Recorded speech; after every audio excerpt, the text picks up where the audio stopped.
구계명이 금하는 것은 이제 거짓 증언이죠. 하나님께서는 거짓을 아주 미워하십니다. 본성상 미워하시는 것이에요. 그러니까 하나님과 거짓이 함께 가는 일이란 절대로 없습니다. 하나님께서는 진리란 것이 하나님 외에 어떤 것이 있고 하나님이 그 진리에 맞춰 가시는데 너는 왜 맞춰 가지 않느냐 이렇게 되는 것이 아닙니다. 진리는 하나님 바깥에 있는 것이 아니고 하나님 그분이 진리입니다. 그 하나님 그분이 진실이세요. 그렇기 때문에 진리 가운데 거하지 아니하고 진실하지 않다는 것은 하나님과 상관이 없는 것이다 라는 사실로 이해가 되어야 합니다. 우리가 진리 가운데 거할 때 또 진실할 때 비로소 하나님께서 우리 안에 계시고 내가 하나님 안에 있는 귀한 영적인 은혜를 경험할 수 있고 또 그렇게 되어가는 것입니다. 구계명의 거짓 증언이라는 것은 법정적 상황을 전제하고 있지요. 재판받을 때 거짓 증언하지 말라. 그러나 이것은 거짓말하지 말라는 온통의 온갖 행위와 마음의 내용을 통틀어서 대표적으로 그것을 지시하신 것입니다. 거짓 증언이라는 것은 일반적 거짓말보다 훨씬 더 결과가 굉장히 중요하게 달라지게 되어집니다. 그렇기 때문에 판결의 결과에 따라 내게 이익이 될 것이냐 손해가 될 것이냐에 이 위기가 당한 순간에 사람이 어떻게 말할 것인가가 극적으로 드러나니까 주님이 그걸 떠나서 법정적 상황 속에서 거짓 증언하지 말라 하고 대표적으로 뽑으신 것이죠. 특별히 사회관계 안에서 거짓 증언 등 거짓말이 끼쳐지는 악한 영향들을 염두에 두시고 법정적 상황 속에서 말씀하신 것입니다. 오늘 본문에 본 것처럼 출애굽기 23장 1절 3절에 너는 거짓된 풍설을 퍼뜨리지 말며 악인과 연합하여 위증한 증인이 되지 말며 다수를 따라 악을 행하지 말며 송사의 다수를 따라 부당한 증언을 하지 말며 가난한 자의 송사에서 편독되이 두둔하지 말지가 하셨습니다. 거짓된 풍설을 확인도 되지 않았는데 아니 거짓인 줄 알면서도 그걸 퍼뜨리는 일, 그 하나님 아주 미워하시는 일이죠. 여론 조작 또는 의도한 목적 때문에 거짓을 널리 알려서 오늘날 사회처럼 소위 영향을 악하게 있는 일이 얼마나 쉬운지 모릅니다. 어느 한 기업체는 굉장히 신경을 쓰죠. 왜냐하면 개인 블로거가 그 기업체의 제품에 대해서 악평을 한번 달아놓게 되면 그 악평의 정당성에 관계없이 그것이 어떻게 돼요? 해소가 되기, 풀어지기 이전에 이미 나쁜 이미지가 퍼져버리게 되어집니다. 근데 이 개인 블로거의 작업은 공연히 그 제품을 헐뜯기 위한 목적이 아니라 이렇게 할 경우에 예상되는 효과를 영향력을 생각하게 되면 당신 내가 이 블로그의 내용을 내려야 될 텐데 어떻게 하겠어? 라고 협상하여 그 적당한 이익을 취하기 위한 시도로 그걸 행하는 일들도 있게 되어집니다. 잘못된 일에 대한 올바른 소비자의 권리를 보호하기 위한 지적도 있겠지만 그 명분 하에 행하는 거짓이 결국은 계산된 이익을 얻고자 하는 대로 나가게 되어지면 여기에는 또 심각한 구계명의 악이 있게 되어지는 것입니다. 그 모든 것처럼 거짓된 풍설을 퍼뜨리지 말라 말씀하신 것이에요. 악인과 연합하여 위증한 증이 되지 말고 특별히 다수를 따라 악을 행하지 말라고 했습니다. 우리는 수가 많은 자 편이 진리로 생각하는 경향이 있잖아요. 다수를 따라 악을 행하지 마라. 특히 가난한 자의 송사에서 편벽되이 두둔하거나 가난한 자의 송사라고 해서 오히려 또 무시하거나 어떤 쪽이든지 치우치지 말아야 할 것이라고 말씀합니다. 그가 고아든지 과부든지 나그네든지 내가 미워하는 사람이든지 아니면 시기가 나는 사람이든지 나와의 그 사람의 관계가 어떠하든 그 사람의 처신, 그 사람의 신분이 어떤 상태건 진리를 진리대로 행하는 그런 태도를 가져라. 하나님의 마음이 그곳에 있습니다. 진리냐 거짓이냐의 사실적인 선택 관계뿐 아니라 더 간교하고 또 조심할 것은 뭐냐면 명분은 사실인데 작용은 왜곡되게 작용되는 경우는 더욱더 간교한 것입니다. 다른 사람 말을 슬쩍 비틀어 버리고 왜곡하는 것이죠. 뒷담화에서 과장하고 문맥 빼고 그 말을 이용하여 그 사람을 헐뜯는 일, 중상하는 일, 이런 일은 아주 악한 일입니다. 그런 일을 듣고 함부로 부와 내동하듯이 맞장구 치는 것도 죄입니다. 그것도 구경의 죄예요. 그러니까 다른 사람의 말을 들었을 때는 그것이 정말로 그런 것인가 확인되기 전에는 제3자에 대해서 비방하는 사람의 이야기에 동조하지 않도록 마음을 단속해야 합니다. 상대방은 나에게 압박을 주죠. A 있잖아. A라는 사람 말이야. 그 사람 참 이럴 수 있어 하고 막 얘기를 합니다. 그럴 때 듣는 나는 그 A에 대해서 그 사람 나한테 말하는 그 사람 상대방의 입장을 명예를 세워주기 위해서 맞아요. A는 참 나빠. 이렇게 해줘야 그 사람 기뻐하니까. 그렇게 하고 싶은 마음이 들 수 있어요. 그럴 때 조심하라는 것이에요. 모르면 글쎄 저는 모릅니다만 그렇게 말씀하시니 그렇게 느끼셨어요. 라는 정도의 이야기가 그치면 되는 것이죠. 만일 아닌 것을 말한다면 그런데 그건 사실이 관계가 그렇지 않은 것 같습니다라고 A라는 사람의 명예도 세워줄 필요가 있어요. 물론 말하고 있는 상대의 아픔과 까닭 없이 그러지 않을 것이라면 그 이유를 헤아리는 일도 중요하겠죠. 초점은 항상 진실되냐라는 것에 있습니다.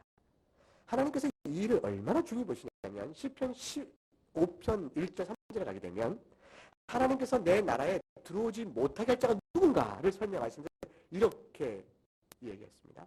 들어올 자를 말씀하시되 이런 자는 들어오지 못한다를 더불어 얘기하셨어요. 자, 시편 15편을 열어보세요.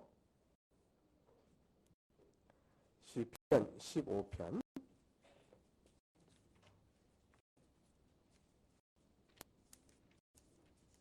1절부터 3절 말씀을 보겠습니다. 한번 같이 읽어보죠. 여호와여 주의 장막에 머무를 자 누구오며 주의 성산에 사는 자 누구오니까 정직하게 행하며 공의를 실천하며 그의 마음의 진실을 말하며 그의 혀로 남을 허물하지 아니하고 그의 이웃에게 악을 행하지 아니하며 그의 이웃을 비방하지 아니하며 3절까지 읽었습니다. 가만히 보세요. 주의 성산에 사는 자 누구일까? 하나님 나라 백성이 누구냐? 이 뜻으로 해석될 수 있는 것이죠. 정직하게 행하는 사람이 한다. 마음을 의미합니다. 정직을 찾아가야 합니다. 공의를 정직해야 공의를 실천합니다. 그리고 그 마음의 진실을 말하고 혀로 남을 허물하지 아니하며 이웃에게 악을 행하지 않고 이웃을 비방하냐. 전부 뭐죠? 국민과 관계된 것이에요. 하나님과 합당한 사람이 누굽니까? 마음의 진실해야 된다. 혀로 남을 허물하게 좋아하지 않는 사람. 악을 행하면 더더욱은 안 되는 것이죠. 비방은 더더욱은 안 된다. 근본적으로 마음과 혀와 행위, 그 모든 것이 공의에 합당한 사람이어야 된다. 정직해야 한다는 말을 요약하고 있죠. 하나님께서 구계명을 하나님 나라의 영적 성격상 얼마나 중시 여기는가를 알 수가 있습니다. 다른 사람의 말을 그 사람이 말하는 의도와 관계없이 자신의 유익을 얻기 위해서 그릇되게 해석을 하고 허물하는 일, 이것이 없는 자리에서 수근수근이며 뒷담화를 일삼는 일, 구경에 어긋나는 것이죠. 외형적으로는 분명히 진실을 말하고 있는 것 같은데 실제로는 교묘하게 이웃의 뜻을 왜곡해서 난 그런 뜻 아니에요. 당신 그렇게 말했잖아. 말은 그렇게 했지만 사실 그 뜻이 아닌데 마를 했으면 맞는 거지 라고 말하면서 그 사람의 액면의 말을 그대로 갖고 본 뜻이 무엇인가를 무시한 채 내 마음에 따라 그를 비방하거나 내 이익을 위해서 행하는 일, 하나님께서 마음 중심하시기 때문에 구계명에 거짓 증언하지 말라는 죄의 저촉이 되는 것이죠. 우리의 회개가 우리 그런 자신의 모습에 그런 것이 있을 때 그걸 들여다볼 수 있을까? 굉장히 중요한 일입니다. 우리는 온전한 사람이 아무도 없습니다. 거짓은 어려서부터 했던 일이고 지금도 위기가 닥쳐가 순간 남은 순간 나도 모르게 거짓을 말하기도 합니다. 자동차 스피드에 딱 걸립니다. 그러면 경관에 붙잡고 말합니다. 그러면 늘 자기가 실제 달린 속도가 조금 줄여서 얘기하죠. 사실 내가 조금 오버했는데 한 5km 정도 넘었는데 좀 봐주면 안 되겠습니까? 경관이 얘기하죠. 자료 제시합니다. 15kg 더 오버했습니다. 순간에 압니다. 위기를 모면하고 싶은 생각에 얼른 말을 바꾸게 되어지죠. 이건 우리의 본성 뿌리 깊게 있는 것이고 삶 속에 늘 드러나는 일입니다. 초점은 오늘 말씀을 통해서 거짓 증언하지 말씀의 포괄적 의미를 봐 자기 자신을 적나라하게 살펴 하나님 앞에 회개하며 따라서 도우시는 능력을 구하는 믿음의 중심이 있느냐, 그것이 중요한 것입니다. 온전한 일 없으나 신앙인이 가져야 될 방향과 초점은 선명해야 하는 것이죠. 잠언 12장 22절에 말씀하신 것처럼 거짓 입술은 하나님께서 미워하시는 것이거든요. 하나님은 그러나 진실에 말한 자를 사랑하십니다. 거짓하는 사람은 결국 그 신분이 그 영적 정체성이 그 도덕성의 과실로 말미암아 확인되는 바가 있으니 그가 원래 마귀에 속한 자다 이렇게 되어지는 것입니다. 예수님께서는 요한복음 8장 44절에 너희는 너희 아비 마귀에서 났다. 유대인들이 벌쩍벌쩍 뛰게 하고 있는 것이죠. 왜 그렇게 말씀하셨을까요? 주님 보시니까 너희는 너희 아비의 욕심대로 너희들 행하기 때문이다. 마귀가 행하고자 한다 너희들 행하기 때문이다. 무엇일까요? 하나님의 절대 권위와 그의 말씀의 진리를 거슬려 자신을 높이고 자신의 욕망을 채우는 것이 마귀의 속성이라. 너희가 그렇다라고 말씀하신 것이에요. 마귀란 처음부터 살인한 자요. 그 다음부터는 보세요. 전부 구기명과 관계된 내용을 말씀하십니다. 진리가 그 속에 없다. 따라서 진리에 서지 아니한다. 거짓을 말할 때마다 제 것으로 말한다. 그럼 거짓말쟁이요. 거짓의 아비다. 이 5가지를 주님이 마귀에 대한 얘기를 하십니다. 전부 몇 계명이죠? 9계명과 관련된 이야기입니다. 사실 살면서 얼마나 쉽게 사소하게 죄를 지어요. 거짓말하는 일들이. 근데 그 일의 성격 자체가 우리가 부패한 자유를 말해주는 양상, 가장 단적인 양상이죠. 신자는 그것을 들여다볼 수 있어야 하는 것입니다. 그러한 자는 하나님 나라에 들어오지 못한다 말씀하셨어요.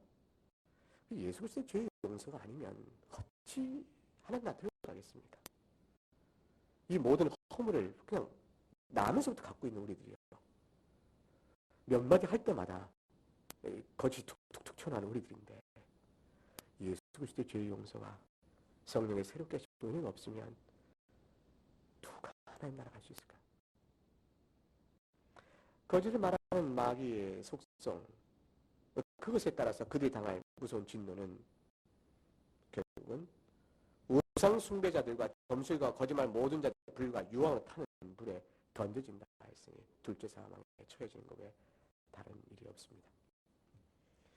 그런데 오늘 말씀 9계명은 그 가운데서 단지 진실을 찾는다 또는 거짓을 못한다 이런 단순한 선택의 문제를 넘어서서 우리 영혼의 중심 깊이 주신 교훈이 있으니 그것은 뭐냐면 근본적으로 모든 계명이 그런 것처럼 이웃을 내 몸처럼 사랑하느냐에 따라 이 말씀을 돌아볼 것을 요구하십니다. 그러면 이웃을 내 몸처럼 사랑해야 한다는 관점에서 보게 될 때 거짓 증언하지 말라는 말은 상대방을 해치고 내 이익을 위하여 거짓을 말하지 말라는 차원을 넘어서서 상대방이 거짓을 위하여 고통을 받고 있을 때 그 사람의 명예를 회복시켜주고 그 사람을 도와주는 일까지를 나서서 해야 될 그런 책임 있는 행동도 우리에게 요구된다는 걸 알 수가 있습니다. 거짓 증언을 단순히 하지 않는 것뿐만 아니라 이웃의 평판과 명예를 보호하고 높여주기 위해서 최선을 다해야 하는 것입니다. 우리가 서로 지체로 연결되어 있기 때문입니다. 따라서 어떤 사람의 비방이 들리거든 그 사람을 쉽게 동조하여 비방하는 것이 아니라 사실관계를 잘 확인하는 조심스러움이 필요하고 더 나아가서 공연히 쓸데없이 그 사람의 허물 자체를 자꾸 들춰내는 일에 애를 쓰지 않아야 하는 것입니다. 필요한 일이 있을 때 적절히 그 사람의 허물과 어떤 단점과 약점이 있을 때 그것이 필요한 경우에 조심할 일은 되겠지만 그러나 공연히 그걸 들춰내는 오지랖 넓은 지나치게 넓은 일을 행하여 나가는 일이 있어야 한다는 말씀이죠. 왜냐하면 에베소 4장 25절에 우리가 서로 지체가 되기 때문입니다. 서로 지체가 된다는 사실 때문에 명하신 건 뭐냐면 거짓을 버려라. 이웃과 더불어 참된 것을 말하라. 이렇게 말씀을 주었습니다.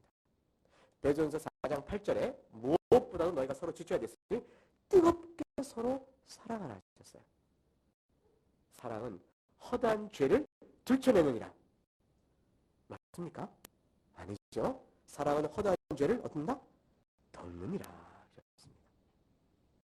그러므로 서로 지체가 된 이웃과 공동의 삶을 나눌 때 특별히 교회 교우들 관계는 말할 것도 없습니다. 만일 교회가 서로 교우들에 대해서 패당이 있고 분리가 있고 수군됨이 있고 비방이 있다면 신자됨의 근본 자체가 무너져 버린 것이죠. 그것이 우리에게 있을 수 있는 일이죠. 왜냐하면 우리가 다 부편자의 연약한 성품을 완전히 벗지 못하고 있으니까. 있을 수 있으나 그것이 신자됨의 특성은 뭐죠? 함께 주 앞에 모였을 때 죄된 것을 고백할 수 있어야 하는 것이죠. 그래서 다시 화목하고 서로의 허물을 가려 덮는 용납의 은혜들이 있어야 하는 것이죠. 근데 그런 기운이, 그런 성령의 말씀에 따른 역사가 도무지 힘을 발휘하지 못하는 것이죠. 그리고 본성의 자연스러운 대로 펼쳐지는 절제 없는 방종한 생활과 언어가 교회 안에서 이렇게 드러난다면 교회는 굉장히 연약해지는 것이죠. 그러면 세상과 교회가 경계가 없어지기 시작하고 또 믿지 않는 자들이 교회로 들어와 마음에 방자한 마음을 갖게 됩니다. 별거 없네 라는 것이 되어지죠. 교회에 교우이고 살 때는 조심스러운 절제가 있는데 그것은 뭐냐면 하나님의 계명 앞에 신자 가져야 될 마땅한 부름 때문에 갖는 조심스러움입니다. 이것들 일들이 교회에서 서로 화목하고 서로 뜨겁게 사랑하고 그렇게 되어야 하는 것입니다. 고의로 다른 사람의 진리를 왜곡하거나 뒷담화로 명예를 허물거나 경솔히 판단한 일들 모두가 다 하나님께서 정죄하는 일이죠. 사랑은 모든 죄를 다 덮는다라고 말을 했으니까 이 말을 잘못 생각해서 법정에 증인은요 소환은 돼서 섰는데 의리가 있지 그 사람 잘못을 내가 말할 수 있겠나 싶어서 아예 법정 증언 자체를 의리 때문에 나는 말할 수 없다라고 증언을 거부하거나 아니면 아예 거짓 증언을 하게 되면 그거는 말씀에 대한 뭡니까? 잘못된 적용이죠. 그러니까 잘 생각해 봐야 돼요. 우리가 사랑은 허다한 죄를 덮는다라는 말이 거짓된 증언을 해서라도 상대, 내 친구의 유익을 도모해 주라는 뜻은 결코 아닙니다. 내가 어떻게 내 친구를 비난하냐, 그에게 신세진 게 하나 둘이 아닌데 그냥 그에게 불리한 말을 할 수 없다 라고 해서 거짓 증언을 하는 일은 오늘 본문에 주어진 내용에 비추을 때 잘못된 일이 되어집니다. 그러니까 이웃의 죄를 사랑으로 덮어주는 말씀은 진실을 말하지 않기 위한 핑계로 써서는 안 되는 것입니다.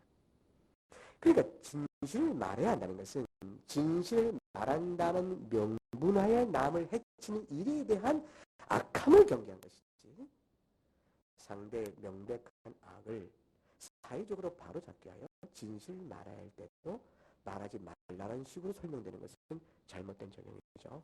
야고보서 5장 20절에 너희가 알 것은 죄를 미혹한 길에 돌아서게 하는 자가 그의 영혼을 사망에서 구원할 것이며 허다한 죄를 덮을 것임이라 했습니다. 어떤 이가 잘못된 진리에서 어긋난 타락한 길을 가고 있다면 그를 권면하고 가르쳐서 그를 돌이키게 하여 구원에 이르게 할 것입니다.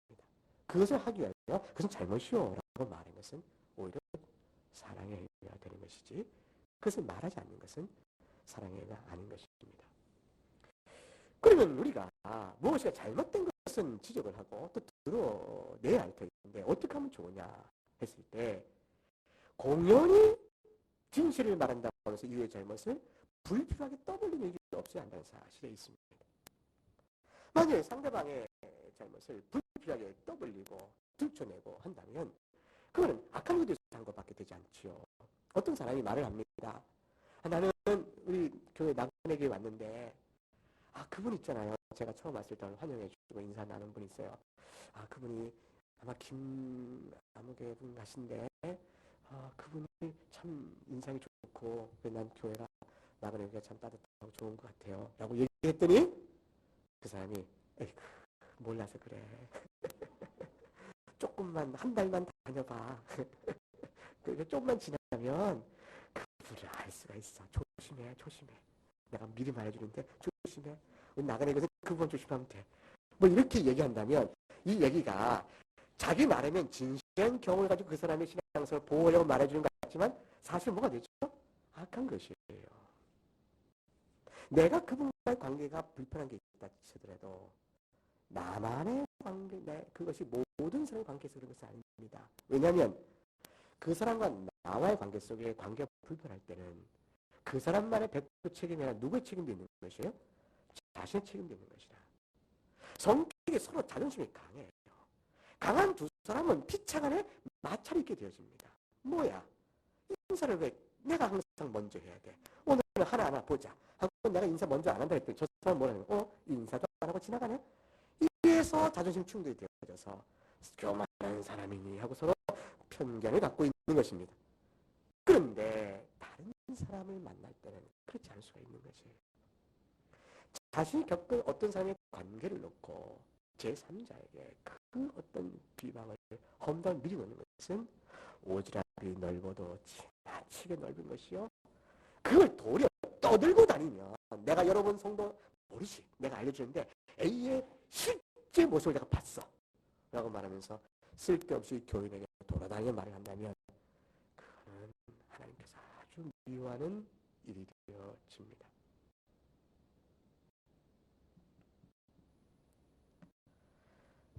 겉으로는 표면상으로는 사실을 얘기한 거죠. 그러나 실상은 아닌 것입니다. 레위기 19장 16절에 이렇게 되어 있습니다. 너는 내 백성 중에 돌아다니며 사람을 비방하지 말라 했어요. 내 이웃의 피를 흘려 이익을 도모하지 말라 하셨습니다. 어떤 사람이 허물을 안다면 그 허물이 교회적으로 다스려져야 될 일이다 싶은 심각한 것이 발견될 때는 조용히 당에 얘기하는 것입니다. 목사에게 얘기하고 당에 얘기하는 것이에요. 위에 기도할 수 있고 그 공적으로 그것이 이 사람이 우리 교회 출석하지만 저녁 낮이면 해가 어두고 계시면 다른 어떤 이상한 교회를 다니면서 거기서 잘 배워 그 다음날 교인들 만날 때면 슬슬 얘기합니다. 그래서 발견되어지면 조용히 얘기하는 거죠. 그 사람이 가만히 다니면서 교우들에게 돈을 빌리되 갚지를 않는다라는 일이 있거든. 조용히 얘기하는 거죠. 그 사람이 행실이 방정치 못해요. 교우들 상호관계 속에서 덕습지 못한 일들을 자꾸 끼칩니다. 할 때도 조용히 당에 얘기함으로 영적 지도가 있어지도록 하는 일들은 절차상 맞는 일이죠. 그런데 공연히 조용히 자신이 돌아다니면서 들추어내어 비방하는 일들은 잘못된 일이에요. 왜 그러냐면 정직한 사실관계를 넘어서 악의적인 비방이 그 안에 붙어가기 때문에 그렇습니다. 여러분 들은 말을 정확히 전달할 수 있습니까? 자기 경험을 정확히 전달할 수 있어요? 자기가 경험한 일이 할지라도?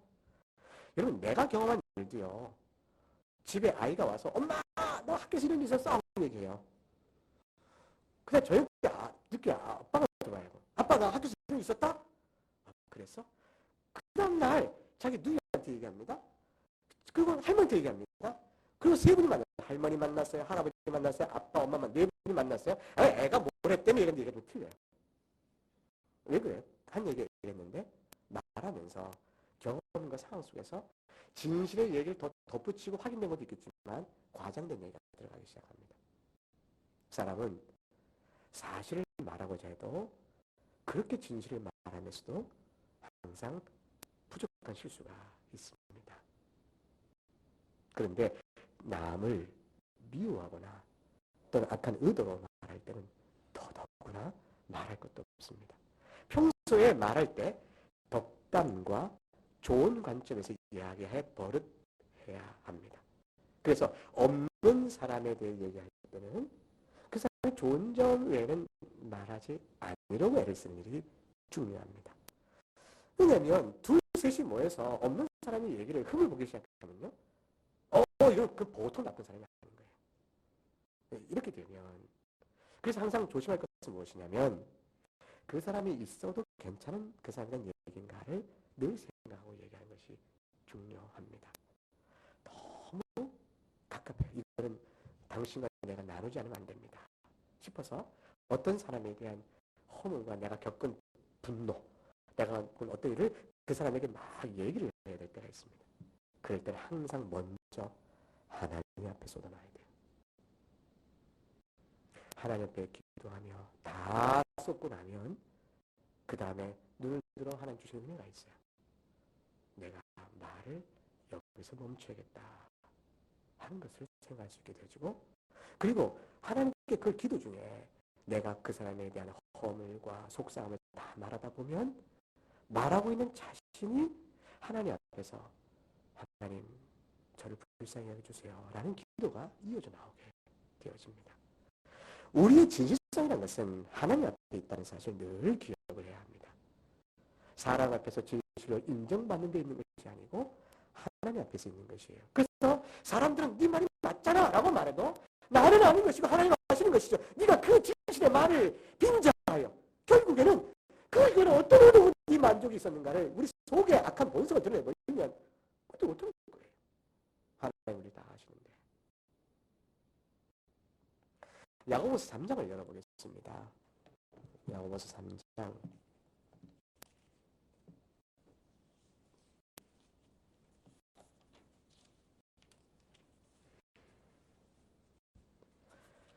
야고보 3장 7절로부터 12절까지 한 절씩 교독하고 끝절 같이 읽죠. 여러 종류의 짐승과 새와 벌레와 바다의 생물은 다 사람이 길들일 수 있고 길들여 왔거니와 혀는 너희의 길들일 사람이 없나니 쉬지 아니하는 악이요 죽이는 독이 가득한 것이라. 이것으로 우리가 주 아버지를 찬송하고 또 이것으로 하나님의 형상대로 칭을 받은 사람을 저주하나니 한 입에서 찬송과 저주가 나오는도다. 내 형제다 이것이 마땅하지 아니하니라. 샘이 한 구멍으로 어찌 단물과 쓴물을 내겠느냐. 내 형제들아 어찌 무화과 나무가 감람 열매를 포도나무가 무화과를 맺겠느냐. 이와 같이 짠물이 단물을 내지 못하느니라. 11절에 무화과 대신에 하나님의 자녀가 어찌 하나님의 자녀가 포도나무가 어찌 하나님의 자녀가 저주할 것입니다. 어찌 하나님의 자녀가 매악한 비방과 중상과 모략과 수군대를 하겠는가. 이것이 성령 안에 중생자에 된 자의 합당한 열매냐 이렇게 물어볼 때 우리가 아니요라고 말하잖아요. 그러면 내 입에 붙은 이 저주는, 이 허물은, 이 혀를 제하지 못한 악은 어디서 오는 것일까요? 여전히 내 안에 있는 뭐죠? 연약한 육체의 본성이다. 이 모든 것들의 싸움은 주께서 아시고 우리에게 말씀하시는 것이에요. 그러므로 기도하라. 그러므로 구하라. 그러므로 돌이켜 회개하라. 그리고 하나님의 은혜 가운데 주께 도우시면 네가 한 구멍에서 단물과 쓴물을 내는 이 일들이 줄어들지 않겠느냐. 하나님께서는 회개를 기뻐하시기 때문에 그렇게 말씀하시죠. 9절에 우리가 주 아버지를 찬송하고 이것은 하나님의 형상도 지음받은 사람을 저주하나니 우리가 다 하나님의 형상 지음받은 자인데 어찌 그럴 수 있겠는가. 도덕적 측면에서만 그런 것이 아닙니다. 신학적 측면도 마찬가지입니다. 정말 무서운 것은요. 거짓으로 복음을 회방하면서도 그것이 복음이라 말하는 영적인 거짓 비방과 거짓 증거들입니다. 하나님 말씀을 바르게 믿는 것이 얼마나 중요한 것인가 잘 새겨들어야 합니다. 특별히 설교 하나님의 말씀 선포할 책임 맡고 있는 목사에게는 말할 수 없이 두려운 책임인데, 우리 개업화 신앙 고백 속에서는 하나님의 말씀을 어떻게 듣는가라는 질문 앞에 답은 설교를 통해 듣는다고 했어요.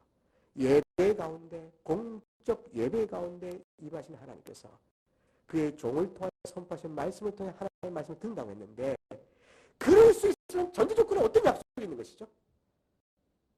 교회에 주신 은혜의 수단이 말씀의 선포요 성령이니까 그 말씀의 선포가 성경대로 이루어질 것이라는 확실한 전제 약속이 있는 거 아니겠어요? 그 약속이 위배되어지고 그 말씀이 가감되어지고 말씀에 거짓이 들어가기 시작하면서, 그래서 이것이 하나님의 말씀이라고 권위적인 요구를 해나간다면 성경에 대한 불순종이죠. 개개인의 사사로운 판단을 강단에서 말씀을 빙자해 풀어놓으면, 넓게 보면 인간이니까 그럴 수 있겠지라고 생각하지만, 성경과 올바른 신앙 안에서 확인된 사실 외의 것을 집어넣는 그 순간에 거짓 증언에 위험이 따르게 되어지는 것입니다. 그러면서 하나님의 말씀이나 성도가 순종하며 들을 말씀의 권위를 주장할 수가 없는 것이죠. 고린도서 15장 14절 15절에 사도 바울이 그렇게 얘기합니다. 내가 예수 그리스도께서 부활했다고 말했는데 만일 정녕 그가 부활하지 않았다면 내가 여러분이 가르친 모든 것이 다 헛된 것이 거짓증이며, 단호하게 얘기합니다. 내가 여러분에게 전한 복음 외에 다른 복음을 전하면 하늘의 천사가 전할지라도 화가 있을지죠. 진실한 성경 말씀에 올바른 신학에 입각한 내용 외에는 하나님의 말씀 받을 권위가 없음을 선포하는 것이죠. 영적인 진리의 내용을 교묘히 뒤틀는 이단과 개인적 삶 속에서 자기의 욕망을 위해서 교묘히 뒤트는 일, 이런 모든 일을 통괄적으로 부계명에서는 죄라 이렇게 말씀하시는 겁니다. 혹시 여러분 생각 어떻습니까? 죄가 아닌 거짓말이 있을 수 있을까요? 죄가 아닌 거짓 증거, 그런 게 있을 수 있겠습니까? 예컨대 라합은, 여러분 라합이라는 사람 아십니까? 그는 직업이 기생이었던 자입니다. 여리고성에서 기생인 라합은 그 여리고성에 들어오는 나그네과 외인들이 묵어가는 장소요, 또 술과 쾌락을 주고 적당한 돈벌이 하는 그런 여인이었습니다. 여리고성에서 알았어요. 정탐꾼이 들어왔다 라는 말 듣고, 그렇다면 당장 라합의 집을 습격하겠죠. 그래서 살필 것입니다. 그러자 라합이 얘기했습니다. 그들이 성 밖으로 나가서 저 산으로 가서 얼른 추적하면 쫓을 수 있을 것이요 라고 라합이 얘기했습니다. 그들이 갔습니다. 그래서 숨겨뒀다가 나중에 성벽에 줄을 만들어서 그를 무사히 탈출시켰습니다. 라합은 거짓말하는 9계명의 죄를 범한 것입니까? 범하지 않은 것입니까? 다시 말하면 라합은 옳은 일을 위하여 하였기 때문에 그 거짓은 거짓의 9계명의 죄를 범한 것이라고 그렇게 정죄할 것이 못 된다. 그런 말씀 겁니까? 아니면 거짓은 거짓이니까 여전히 9계명을 범한 것이다. 이렇게 말해야 되는 것입니까? 상황윤리라는 것이 있습니다. 소위 말하는 상황윤리는 하나님 말씀하신 모든 계명과 교훈들이 그 상황에 따라서 비추어 해석함으로 옳고 그름을 판별해야 한다. 라함은 상황윤리에 따르면 거짓말한 것이 아닌 것이죠. 죄를 범한 것이 아닌 게 됩니다. 다시 말하면 거짓은 말했으나 사실적으로 거짓은 말했으나 죄를 범한 게 아니다. 이렇게 취급되어지겠죠. 뿐만 아니라 모세가 출생하기 당시에 애굽에서는 바로가 히브리인들 자꾸 번창을 보고 그들이 사내 자식이 나면 출산 가운데 그걸 죽이라고 산파에게 명했습니다. 근데 산파가 하나님이 두려워 차마 그러지 못해서 무엇으로 둘러댔냐면 히브리 여인들은 아이 출산의 능력이 매우 강하여 내가 소식 듣고 달려가면 벌써 아이를 낳았으므로 어쩔 수가 없습니다. 라고 그렇게 산파가 얘기합니다. 자, 산파가 거짓을 말한 것입니다. 자, 거짓을 말한 산파는 죄를 경험한 것입니까? 죄를 경험하지 않은 것입니까? 상황에 따라서 하나님을 두려워하여 행한 거짓말이므로 죄가 아니다. 이렇게 생각을 해야 맞는 겁니까? 아니면 죄는 죄인 것이다. 이렇게 생각해야 맞는 것일까요? 나치가 유대인들을 학살하고 했을 때 유대를 숨겼던 자가 자기 집에 유대를 찾아온 수색군이 그 나치 군에게 친위대들에게 또는 게슈타포에게 뭐라고 말해야 됩니까? 유대를 살려주기 위하여 우리 집에 없어 찾아오시오 라고 말한 뒤에 숨겨놓은 유대를 무사히 생명을 구원했으면 그 사람의 거짓말은 그 죄가 되는 겁니까? 죄가 되지 않는 것입니까? 죄가 되지 않는 거짓말이 있는 것인가? 구계명은 어떻게 적용돼야 될까? 이 질문이 한 가지 남습니다. 구계명의 뜻은 상대를 해치려고 진실을 왜곡하지 마라. 두 번째, 더 나아가서 진실이 왜곡되어져 손상받는 이웃의 명예나 평판이 없도록 오히려 그걸 세워주려고 애를 써야 한다. 근본적으로 선을 행하고 사랑하여 지체되었으니 서로 협력할 공동체를 진실 가운데 세워야 한다. 이것이 구계명의 참 뜻입니다. 그러면 라합이나 또는 히브리 산파나 또는 유대인들을 감춰둔 사람들의 거짓은 죄가 되는 것일까라는 문제가 등장할 것입니다. 세상의 악함으로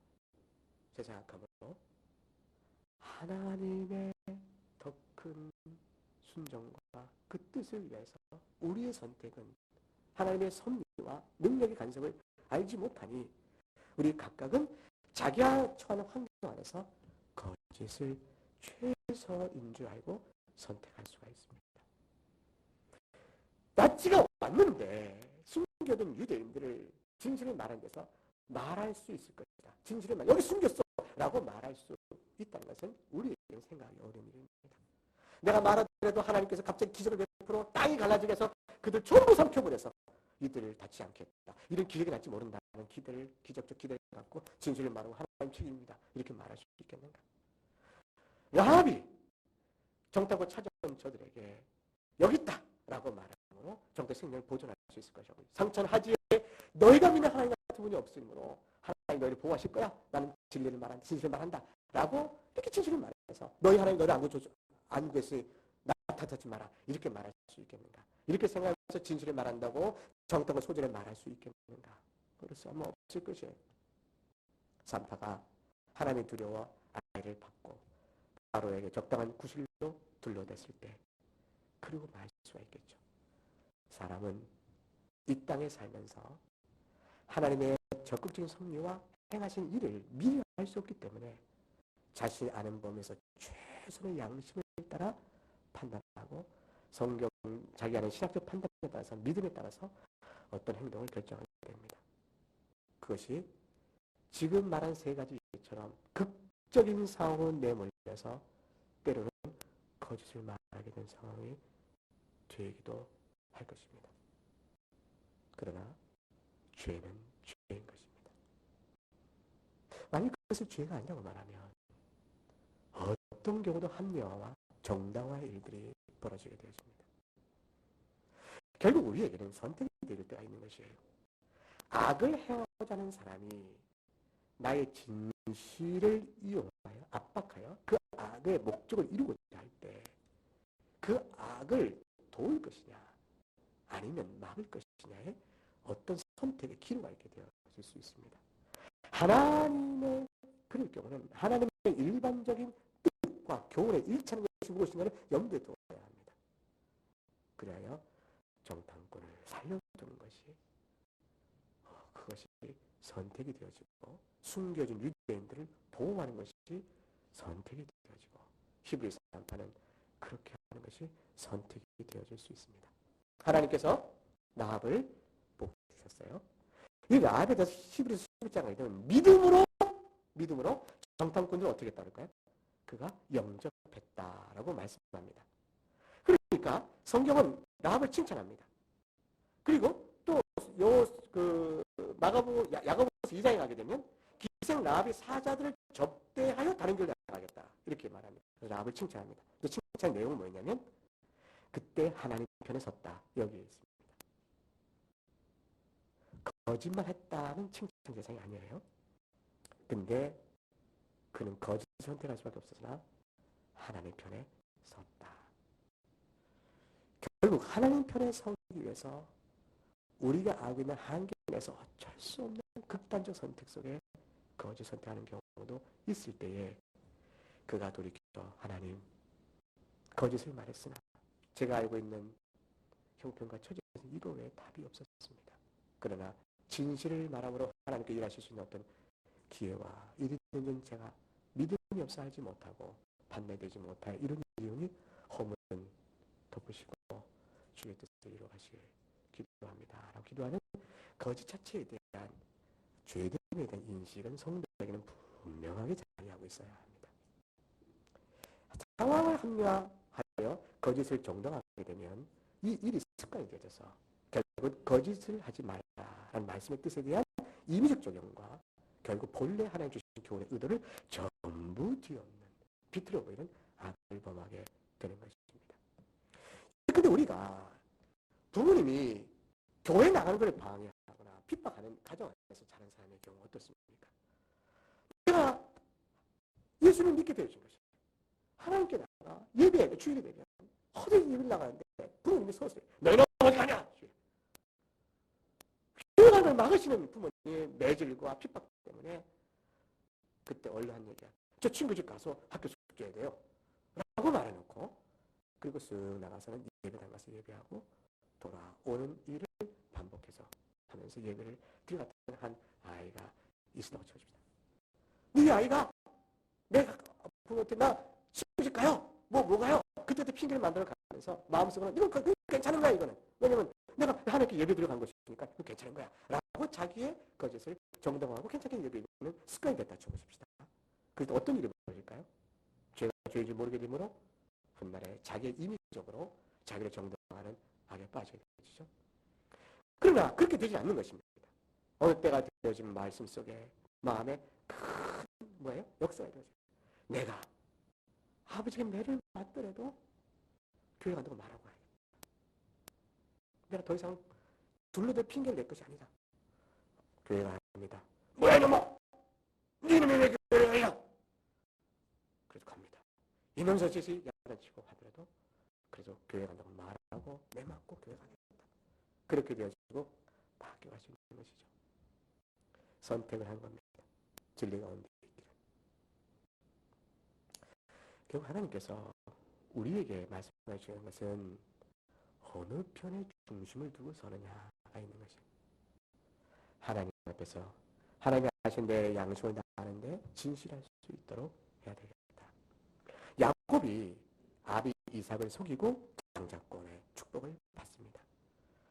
나중에 분노합니다. 형도 에서도 야곱을 굉장히 분노합니다. 야곱이 나중에 돌아오면서 형 에서하고 맞서는 거예요. 아니 형은 무시했고 나는 하나님 나라의 이 장자권, 이 언약 백성의 축복을 내가 너무너무 사모해서 한 것이요. 내가 하나님의 선한 것을 구하기 위해서 형이 무시한 것을 내가 구한 것일 뿐인데 내가 무슨 거짓말 이 죄를 다스리겠어. 거짓말을 했지. 그러나 그렇게 책망받기를 알려고 난 생각하고 내가 왜냐면 내가 이 선한 것을 구하기 위한 것이니까 라고 자기의 행위를 정당화하면 되는가 말이에요. 속인 것은 속인 것이고 하나님 앞에 회개할 일이죠. 잘못은 잘못인 것입니다. 결국은 거짓 입술은 여호와께 미움을 받아도 진실하게 행하는 자는 그 기뻐하심을 받느니라 하는 말씀을 늘 생각하고 구별해 주신 진실에 대한 하나님의 뜻을 잘 생각하여 우리 마음과 생각을 다 하시는 하나님께서 내 영혼의 중심을 하시니 내 연약성도 하시니 내가 어떻게 할 것인가를 생각해야 합니다. 간교함으로 구실을 만들어 합법적이며 정당한 이유를 내세우면서도 속으로는 계산을 다해야 하는 일들은 성도의 마음에 불편한 것입니다. 그러므로 세상에 살아가는 동안에 하나님의 도우심이 절실하죠. 관계 맺어가면서 절실하죠. 진실하게 살아갈 수 있는 일이 얼마나 어려운가를 알게 되어지겠죠. 우리의 본성이 약하고 세상이 험하니 진실대로 살아가는 것은 주의 도움이 없으면 어려운 것입니다. 그래서 계명을 대할 때마다 우리의 연약함을 아시는 주께서 긍휼을 베푸시고 우리에게 힘을 주셔서 감당할 수 있게 하옵소서. 주 앞에 기도하고 사주의 은총과 새로운 삶을 살아갈 능력을 주 앞에 구하는 성도가 되어야 하는 것입니다. 이웃의 선을 위해 진실을 말하고 진실을 회복하는 일을 할 때 비로소 부귀영을 준수하는 것이라 생각하여 더욱더 성교우들 간에 또 이웃 간에 선을 증진시키는 믿음의 삶을 순종해 살아야 하겠습니다. 함께 찬송하겠습니다.